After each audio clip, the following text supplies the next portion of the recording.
a legend amongst the desert people that says that one shouldn't cross the desert when the twilight sun has turned red like blood, for this is when the dead rule. Should one choose to ignore this, the god of death will descend upon that person with his black wings spread out. In today's episode of Gundam Lore, we'll have a look at how Lydo Wolf, the dancing Black Death, first became a mobile suit pilot. In December of Universal Century 0079, ace pilot Lydo Wolf went from being a fighter pilot to being a mobile suit pilot. But things didn't go swimmingly for him at first. He was sent to Africa to mop up Zeon stragglers and was stationed at the 6th Garrison Base. But rather than getting a regular gym, or the gym light armor which was typically given to ex-fighter pilots, he got stuck with a gym cannon. While not a bad mobile suit, it did lack the mobility that flyboys were used to. As a result, his combat performance suffered. He complained that his machine was just too heavy, and despite it being a support machine, he would take his striking black unit to the front line. Unsurprisingly, he got shot down. But thanks to the thick armor of his sluggish gym cannon, he did live to fight another day, albeit with a quite bruised reputation. As his machine was being serviced, his squad mates couldn't help but wonder what the deal with this supposed ace pilot was and what the captain saw in him.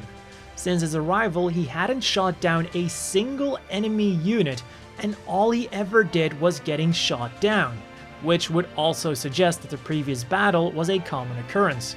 But despite this, he had somehow earned himself the nickname Dancing Black Death as a fighter pilot. They grumbled that rather than the Dancing Black Death, he should instead be called the Dancing Black Pest. Of course, his captain was equally unimpressed with his conduct during battle and ordered Lydo to run 10 laps around the base. After this, a tired and fed up Lydo dropped down to the ground and cursed his nickname. It was also at this time that he noticed a young woman trying to get past the gate. The guard wouldn't let her through, but Lydo recognized her as Nesrine, a local who had developed quite a crush on Lydo's captain and regularly came over to bring him home-baked bread. He told her that Vince was unfortunately not available at the moment, but he offered to bring him the bread in her stead, a gesture that she kindly accepted. As Lydo went to look for Vince, he saw Medea taking off, but little did he know that the cargo it had brought was for him. He found his captain along with a brand new lightliner, a mobile suit carrier that had just been developed. Seeing Lydo's pitiful performance with a mobile suit, Vince had actually requested HQ to send over a fighter jet, but instead, this is what they got. Quite understandably, Lydo didn't take kindly to the suggestion of him becoming a fighter pilot again, because this would of course mean that he sucked as a mobile suit pilot. So for both parties, this wrong shipment turned out quite well. Lydo was still a mobile suit pilot, and Vince hoped that this machine would finally get him back on track. After this, the two talked a bit about Nesrine, how she would wait by the gate for hours for Vince, and what to do after the war. But their conversation would be cut short by a Zeon attack. With Lydo's gym cannon still undergoing repairs, Vince told him to also board a gun cannon.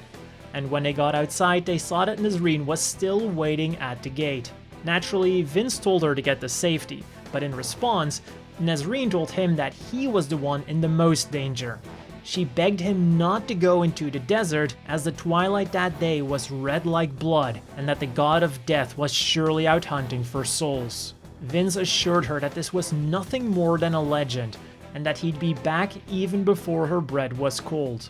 Those would be the last words that he ever told her. During this battle, Vince would make sure to keep Lydo on a short leash.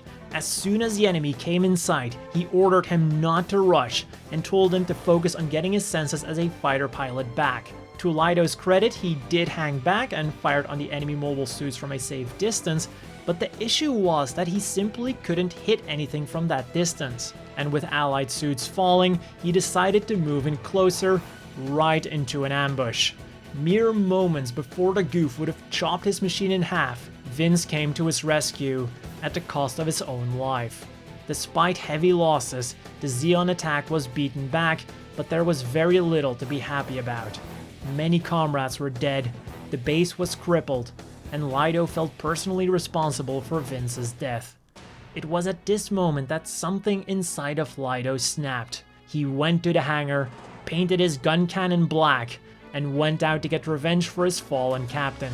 Because he had launched so quickly after the attack, the Zeons were caught completely off guard. At first they thought that there was simply a Federation aircraft approaching, but they soon realized that they were completely wrong. And by that time, it was already too late for them. Lydo took care of the stunned Zeon forces in no time, and it seemed that at long last his piloting skills had adjusted to the controls of a mobile suit. The dancing Black Death was back, and over the next 7 days, he and his gun cannon took out 21 enemy mobile suits. After this, he would also participate in the attack on Abawa Q for one final dance, this time piloting a Black Gym Sniper 2. In the end, his total was 68 mobile suit kills and 4 ship kills, ranking him as the 3rd best Federation ace after Amuro Ray and Tenneth A. Young. And that was all for this episode of Gundam Lore. This story again came from the Gundam Legacy manga, so the art was simply put top notch, and the story was overall very enjoyable too. It did have quite some overkill at the end, but at the very least it is explained by Lydo having the element of surprise combined with the heavy firepower of his mobile suit.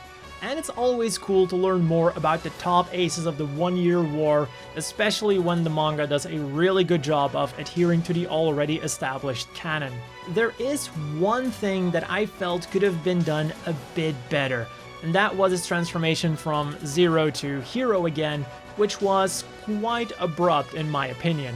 He still kinda sucked in the last battle, but then because his captain died, he suddenly became great again.